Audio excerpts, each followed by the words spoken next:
کلام امام الزمان علیہ الصلاۃ والسلام۔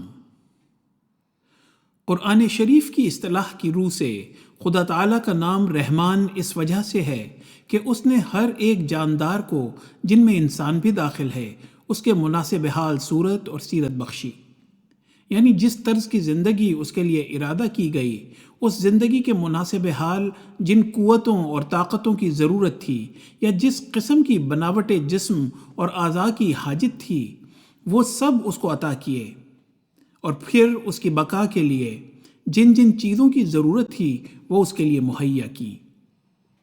پرندوں کے لیے پرندوں کے مناسب حال، اور چرندوں کے لیے چرندوں کے مناسب حال، اور انسان کے لیے انسان کے مناسب حال طاقتیں عنایت کی۔ اور صرف یہی نہیں، بلکہ ان چیزوں کے وجود سے ہزارہا برس پہلے بوجہ اپنی صفت رحمانیت کے اجرام سماوی و ارضی کو پیدا کیا، تا وہ ان چیزوں کے وجود کے محافظ ہوں۔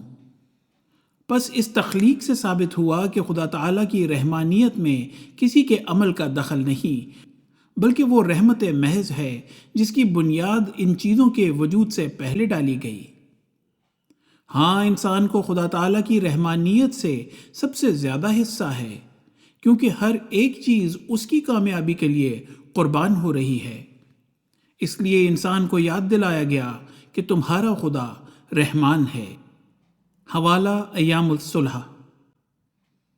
خدا تعالیٰ کا نام قرآن شریف میں رحیم ہے، اور یہ مرتبہ صفت رحیمیت کا بوجہ خاص ہونے اور مشروط بشرائط ہونے کے مرتبہ صفت رحمانیت سے مورخ ہے، کیونکہ خدا تعالیٰ کی طرف سے اول صفت رحمانیت ظہور میں آئی ہے۔